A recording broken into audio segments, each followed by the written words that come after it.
नमस्कार, हमारा छत्तीसगढ़ के बुलेटिन में आपका स्वागत है। रुक करेंगे खबरों का, लेकिन उससे पहले नजर डालेंगे सुर्खियों पर। चीन में बढ़ते तनाव को लेकर पीएम मोदी ने तीनों सेना प्रमुख के साथ की बैठक, हालातों का लिया जायजा। अजय डोभाल ने भी की मुलाकात। लॉकडाउन हटा तो दुनिया देख सकती है महामारी की दूसरी लहर, डब्ल्यूएचओ ने दुनिया भर को दी चेतावनी, अलर्ट पर रहे देश। देश में नहीं रुक रही कोरोना की रफ्तार, संक्रमितों की संख्या पहुंची 1,51,000 के पार। 24 घंटे में वायरस के 6,387 नए मामले।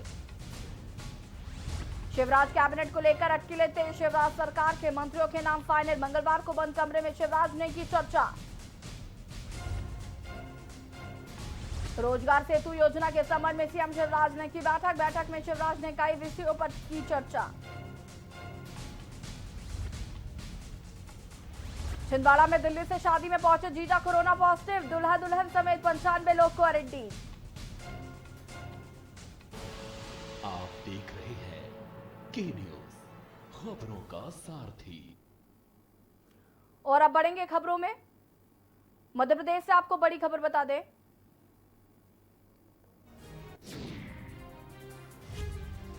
शिवराज कैबिनेट को लेकर अटकलें तेज, शिवराज की नई टीम में पुरानी टीम के लोगों को मिलेगा मौका।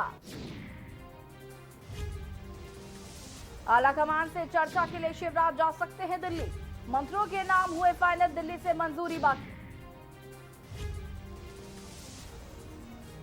बड़ी खबर आपको बता रहे हैं, शिवराज कैबिनेट को लेकर अटकलें हुई तेज। आपको बता दें कि शिवराज सरकार के मंत्रियों के नाम फाइनल हो चुके हैं और मंगलवार को बंद कमरे में शिवराज ने की चर्चा। प्रदेश अध्यक्ष और संगठन महामंत्री के साथ हुई चर्चा। बड़ी खबर आपको बता रहे हैं, शिवराज कैबिनेट को लेकर अटकलें हुई तेज। शिवराज की नई टीम में पुरानी टीम के लोगों को मिलेगा मौका। आलाकमान के से चर्चा के लिए शिवराज जा सकते हैं दिल्ली, मंत्रियों के नाम हुए फाइनल, दिल्ली से मंजूरी बाकी। शिवराज कैबिनेट को लेकर अटकलें हुई तेज। आपको बता दें कि शिवराज सरकार के मंत्रियों के नाम हुए फाइनल।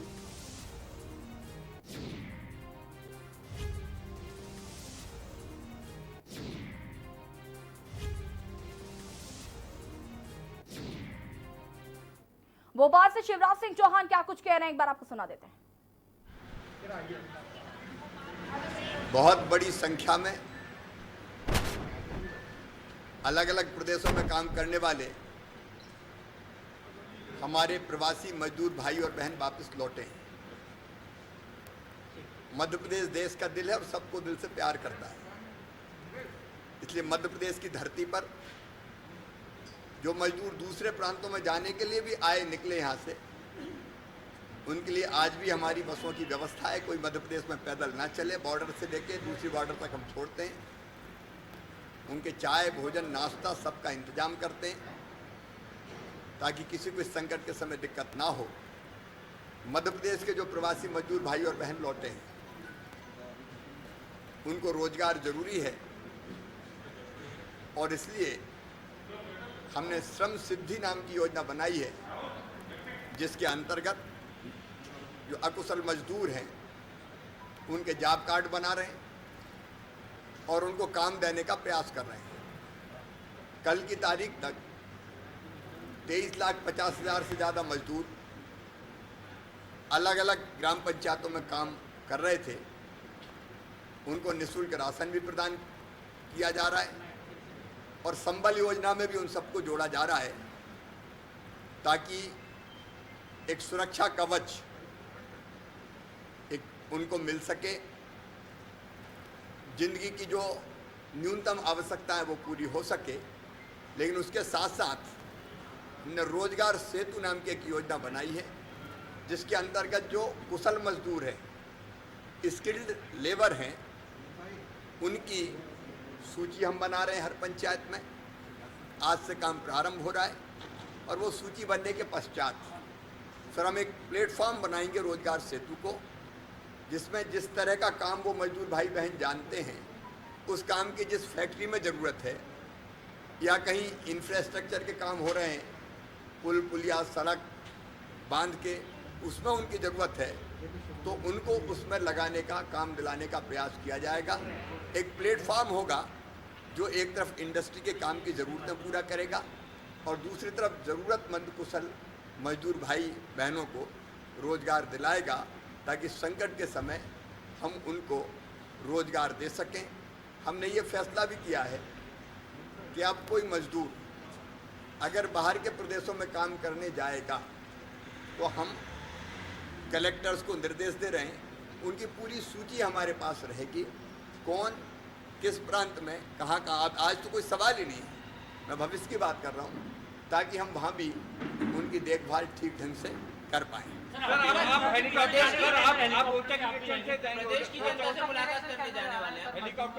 ऐसा है कि 31 तारीख तक लॉकडाउन है और मैं मर्यादाओं में बंधा हुआ हूँ। अब कैसे रुका हूँ मैं ही जानता हूँ, कितनी मुश्किल से अपने आप को मैंने रोका है, क्योंकि हमको 2 गज की दूरी और कार्यक्रमों में नहीं जाना और बाकी सब चीज़ का पालन करना मैं करूँगा, तब मैं दूसरों को कह सकूँगा। 31 तारीख को लॉकडाउन के बाद अगर देश से लॉकडाउन समाप्त होता है तो मैं फिर सारी सावधानियाँ जिनका पालन करना चाहिए उनका पालन करते हुए विशेषकर जनता मजदूर भाई बहनों में मैं जाना प्रारंभ करूँगा। जहाँ तक गेहूँ खरीदी का सवाल है, कोई सिस्टम और व्यवस्था बनी नहीं थी गेहूं खरीदने की।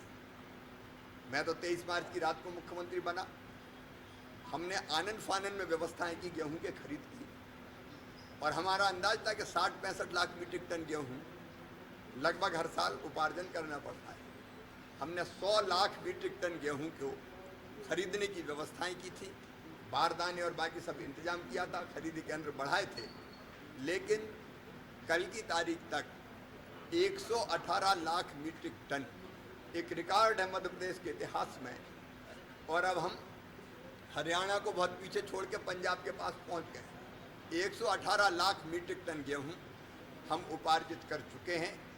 बारदाने जहां से भी जुट रहे हैं हम लगातार जुटाने का प्रयास कर रहे हैं और हमारी पूरी कोशिश है कि हम अपने किसान भाइयों के पूरे गेहूं को खरीद पाएँ। दिन और रात उस काम में लगे हैं।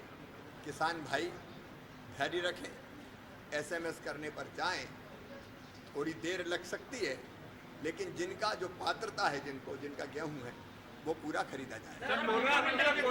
कोरोना की क्या समीक्षा आप लगातार कर रहे हैं? कोरोना की मध्य प्रदेश में अभी क्या स्थिति और आगे हम क्या? लॉकडाउन खुल रहा है सर और ऐसे में बाजार खुल रहे हैं और कोरोना की संख्या बढ़ती आ रही है। देखिए, आर्थिक गतिविधियां चालू करनी पड़ेगी, क्योंकि दुनिया अब ऐसे चल नहीं सकती। एक तरफ कोरोना का भयानक संकट है, लेकिन मध्य प्रदेश में काबू में है, नियंत्रण में है। आपने देखा मध्य प्रदेश में रिकवरी की दर, ठीक होने की रेट 53% हो चुकी है। मतलब जो मजदूर आए उनमें से 53, जो पेशेंट आए उनमें से 53% ठीक होकर जा चुके हैं। कुछ पॉजिटिव आएंगे, क्योंकि कई जगह हमारे प्रवासी मजदूर भाई बहन आए हैं, मैं उनको दोष नहीं देता, लेकिन उसके कारण भी संक्रमितों की संख्या बढ़ी है। और कहीं कहीं जैसे कल सांवेर में एक पारिवारिक कार्यक्रम में इंदौर से कोई पहुंची, उनके कारण 20 इकट्ठे निकल गए। अब इस तरह कितनी भी सावधानी रखें, कोई ना कोई घटना ऐसी होती है, तो पर्याप्त व्यवस्था और सावधानी हम रखेंगे। स्थिति पूरी तरह से नियंत्रण में है। कोरोना का भी मुकाबला करेंगे, क्योंकि इसके साथ ही जीना होगा। अभी कोई और तरीका नहीं है। तो इसको नियंत्रित करते हुए हम आर्थिक गतिविधियां भी चालू करेंगे और मुझे लगता है कि सब ठीक रहेगा। मोदी जी के 6 साल पूरे हो रहे हैं सर, उसके लिए सरकार ने तैयार है जल्दी।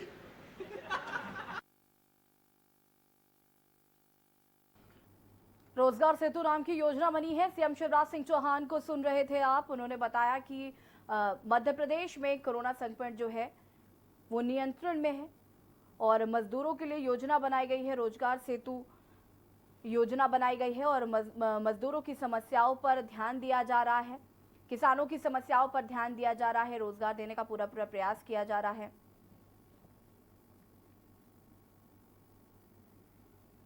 और अब बढ़ेंगे खबरों में। देश भर में लगातार कोरोना का कहर जारी है। मरीजों की बढ़ती संख्या चिंता का सबब बनती जा रही है। देखिए रिपोर्ट को। मरीजों की नहीं रुक रही रफ्तार। देश भर में मरीज हुए 1.5 लाख के पार। पिछले 24 घंटे में 170 लोगों की मौत और अब तक 64,000 से अधिक लोग ठीक।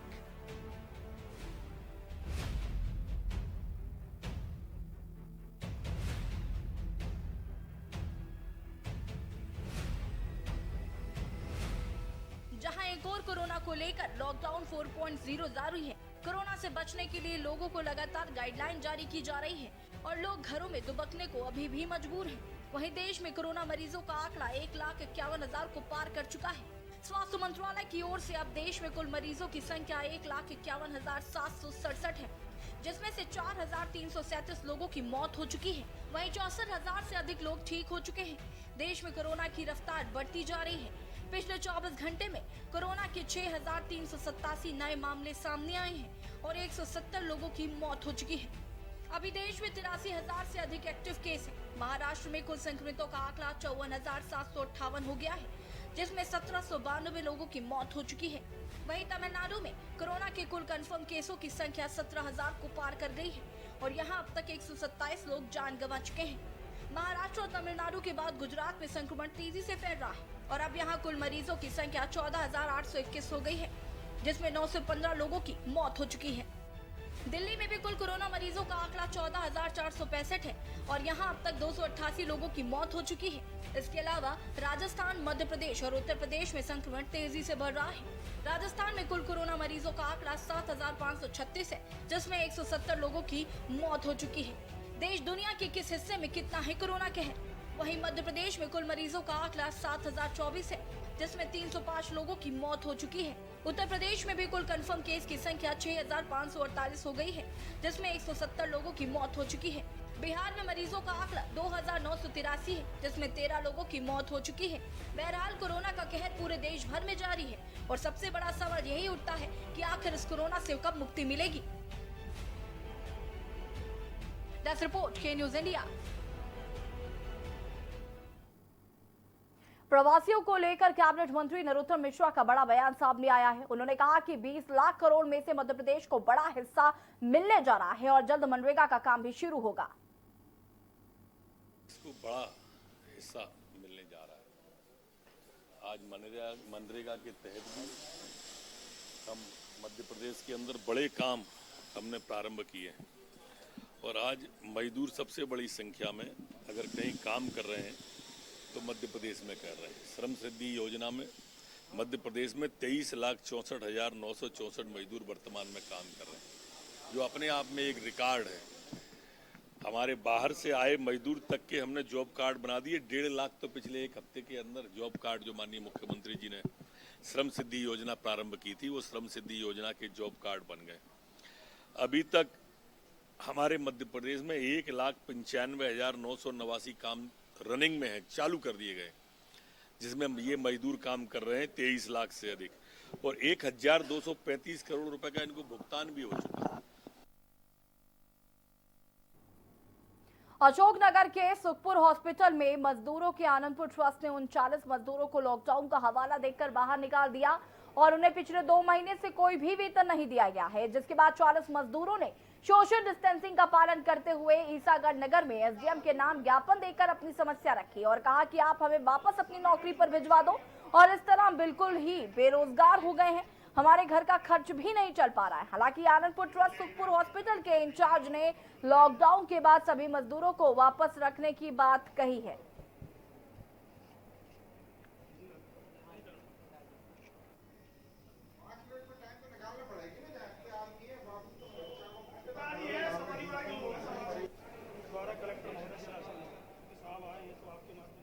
बालाघाट के रविगांव थाना क्षेत्र के अंतर्गत मगदर्रा जंगल के पास हाई टेंशन करंट की चपेट में आने से 2 लोगों की मौत हो गई। बताया जा रहा है कि ये दोनों जंगली जानवर का शिकार करने की मंशा से घर से निकले थे, जो घर नहीं लौटे, जिसके बाद परिजनों ने तलाश शुरू की तो पता चला कि तालाब किनारे इन दोनों के शव बिजली के तार से लिपटे मृत अवस्था में पाए गए, जिसकी जांच नवेगांव थाना प्रभारी कर रहे हैं।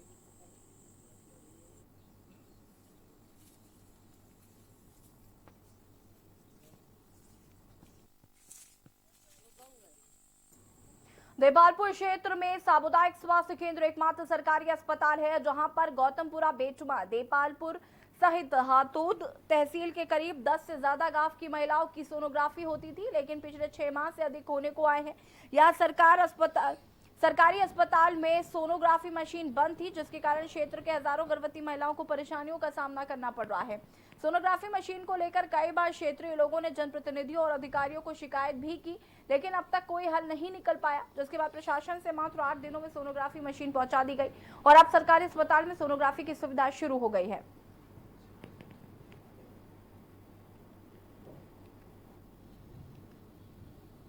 सबसे अत्यंत आवश्यकता स्वास्थ्य विभाग में जो थी वो थी सोनोग्राफी। गर्भवती महिलाएं और खासकर गरीब महिलाओं को बड़ी समस्याओं का सामना करना पड़ रहा था। सब प्रोसेस में था, क्योंकि था ही सही, फाइल प्रोसेस में थी, मशीन भी प्रोसेस में थी। इसके साथ साथ जो सपोर्ट मिला जनप्रतिनिधियों और बाकी लोगों का, उससे काम में गति आई और ये तत्काल हो गया। और वक्त हो गया एक छोटे से ब्रेक का, जल्द हाजिर होंगे। आप देख रहे हैं के न्यूज, खबरों का सारथी। Mount Litra Z School, Unnao, #1 in academics, #1 in sports, best teachers, best result, smart classroom, best transport facility, world class infrastructure के साथ Mount Litra Z School, Unnao। Corona संकट के पल पल की अपडेट आप तक पहुंचा रहे हैं 100 कोरोना योद्धा। भरत सेठी, सारिका गुप्ता, अभिनव माथुर, मधुर मोहन दुबे, सनी कुमार, सोनू खान, दीप गुप्ता, अनिल मीना, वेदेंद्र प्रताप शर्मा, कुलदीप अवस्थी, धर्मेंद्र सिंह चौहान, जितेंद्र चौहान, रजनीश त्रिपाठी, न्यूज़ इंडिया। सबसे बड़ी महामारी, सबसे बड़ी कवरेज। आप देख रहे हैं के न्यूज, खबरों का सारथी।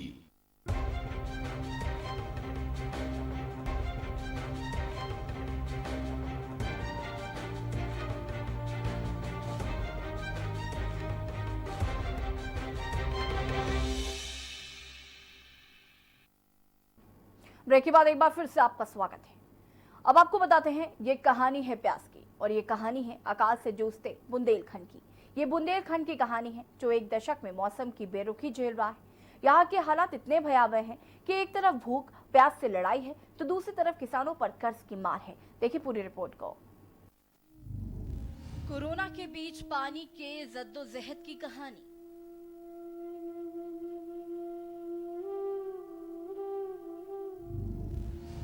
कहानी पानी से जूझते बुंदेलखंड की।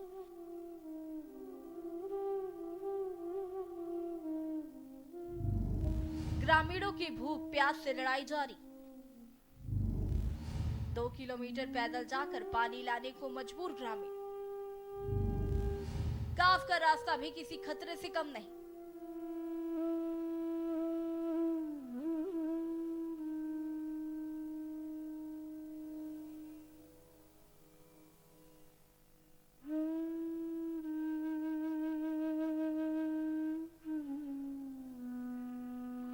ये कहानी प्यास की।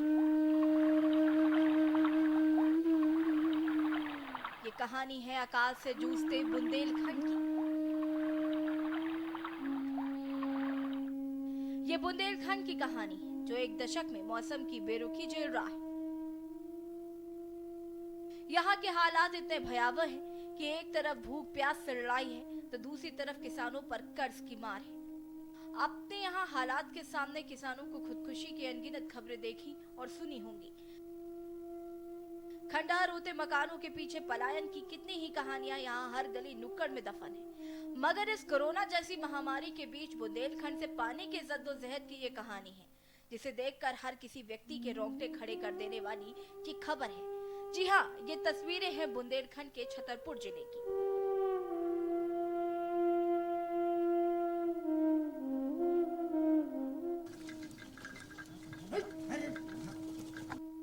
जहां पानी के नाम पर कोसों दूर तक सिर चिलचिलाती धूप के अलावा कुछ नहीं दिखता। हालात ये हैं कि गांव में नौजवान बच्चे ढूंढने से नहीं मिलेंगे। अगर बुंदेलखंड में इस गांव में कोई बचा भी है तो सिर्फ बूढ़ी आबादी के वो लोग जो कोई काम नहीं कर सकते और जो मजबूर हैं। इस गांव में रहने वाले ये सभी प्रतिदिन सिर्फ एक ही काम करते हैं, पानी भरना। ये बात आपको अचंभित कर रही होगी, लेकिन ये बात सही है कि लोग पानी के लिए काल के गाल में जाकर वापस आते हैं।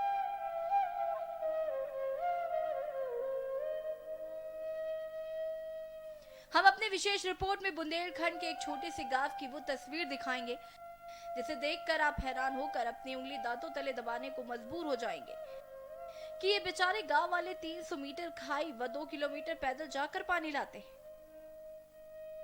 और रास्ता खतरों से भरा है। अगर किसी का भी पैर फिसल जाए तो सीधा मौत का रास्ता देखना होगा।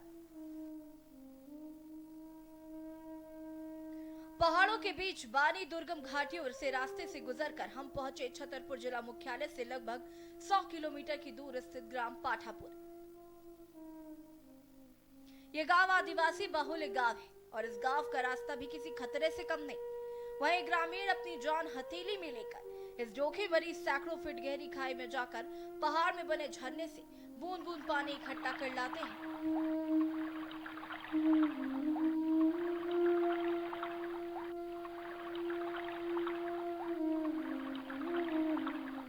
जहां एक बर्तन में बूंद बूंद पानी भरने के करीब 30 से 40 मिनट लग जाते हैं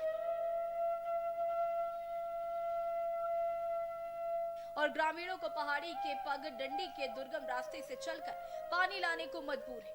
आप तस्वीरों में साफ देख रहे होंगे कि कुछ लोग तो नंगे पैर ही इस रास्ते से जाते हैं और खाने जाते पूरे परिवार एक गुम्मा आउ थे दिन भरी में और उस रन से पानी मिला से पूरी दिन लग जाते।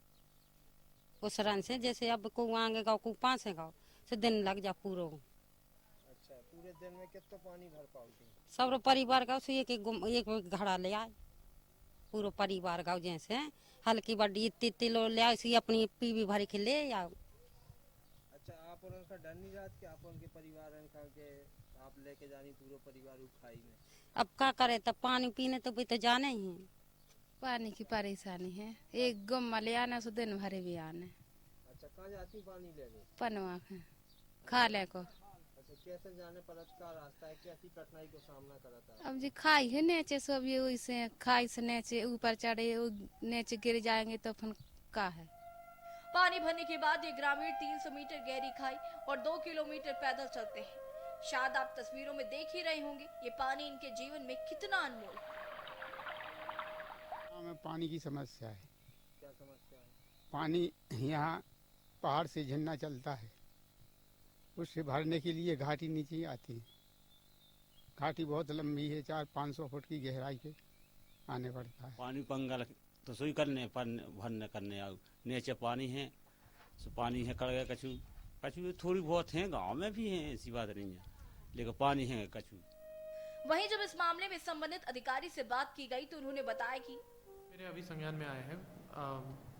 इसमें मेरे द्वारा EPHE को निर्देशित कर दिया गया है कि वह अगर वहाँ पे ऐसे कोई पानी की समस्या है तो उसकी रिपोर्ट तत्काल प्रस्तुत करें, जिससे कि हम इस चीज़ में कार्यवाही कर सकें और एवं लोगों को फिर पानी की समस्या ना हो, ऐसा कुछ हम वहाँ पे परियोजना चला सके, चाहे वो नल जल योजना के हिसाब से हो या फिर कुछ और हम अन्य वहाँ पे प्रोजेक्ट लेकर उस समस्या को दूर कर सकें। सर, पिछले 3 साल पहले भी हम लोगों ने ऐसे स्टोरी को किया था, इसके पहले भी सर प्रशासन ने फिर वहाँ पर टैंकी चालू करवाई है, तो सर कब तक उसका आने एक बार रिपोर्ट आ जाए EPHE की, उसके बाद फिर हम देखेंगे कि इसको जल्द से जल्द कराने की कोशिश करेंगे। आजादी के 70 साल बाद भी ग्रामीण एक एक बूंद पानी के लिए तरस रहे हैं और ये ग्रामीण परेशान हैं। आए दिन जान जोखिम में डालते हैं और दिन रात सिर्फ एक ही काम। इस गांव के रास्ते सुनसान पड़े हैं, मानो ऐसा लगता है जैसे कोरोना महामारी के चलते पूरा का पूरा गांव पलायन कर गया। दूर दूर तक कोई नजर नहीं आता है और जो भी नजर आता है वही पानी की जद्दोजहद करता नजर आता है। एक तरफ सरकार अमृत जल नल जल योजना की बात करती है, आज कहाँ है वो योजनाएं? क्या ये आदिवासी गांव उस योजना के पात्र नहीं है या फिर सरकार के नुमाइंदे इन योजना का लाभ देने से कतरा रहे हैं? अब सवाल ये है कि क्या वास्तव में इस खबर के बाद प्रशासन पूर्ण रूप से समस्या का समाधान करती है या फिर कोई अस्थायी बनाती है? के न्यूज से ऋषभ छापड़ा की रिपोर्ट।